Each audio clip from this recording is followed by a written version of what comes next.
Duduk perkara Rektor Universitas Riau laporkan mahasiswanya ke polisi usai kritik kenaikan UKT. Rektor Universitas Riau Unri, Sri Indarti melaporkan mahasiswanya yang bernama Harik Anhar karena mengkritik kebijakan uang kuliah tunggal UKT, yang dinilai mahal. Kasubdit V Ditreskrimsus Polda Riau, Kompol Fajri, membenarkan bahwa laporan tersebut terkait dengan pelanggaran Undang-Undang UU ITE. Iya, ada laporannya, kata Kompol Fajri. Ia mengatakan bahwa laporan tersebut dibuat oleh Rektor Unri Sri Indarti didampingi kuasa hukumnya pada tanggal 15 Maret tahun 2024 lalu.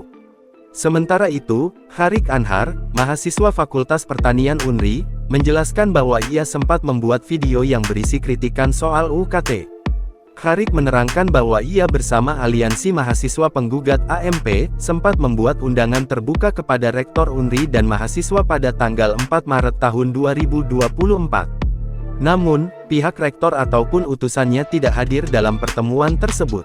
Harik dan teman-temannya lantas membuat video aksi meletakkan alma mater seperti berjualan di depan logo Unri.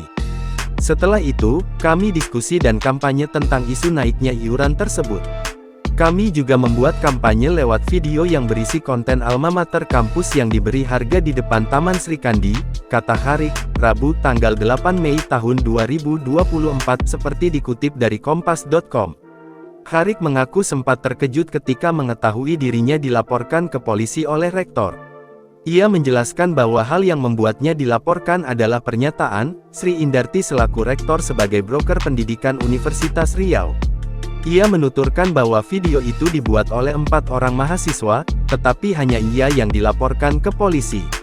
Ia sendiri telah diminta klarifikasi oleh pihak kepolisian pada tanggal 25 April tahun 2024. Harik menegaskan bahwa video tersebut merupakan kritikan terhadap kebijakan kampus.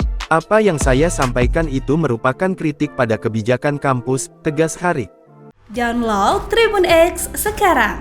Menghadirkan lokal menjadi Indonesia.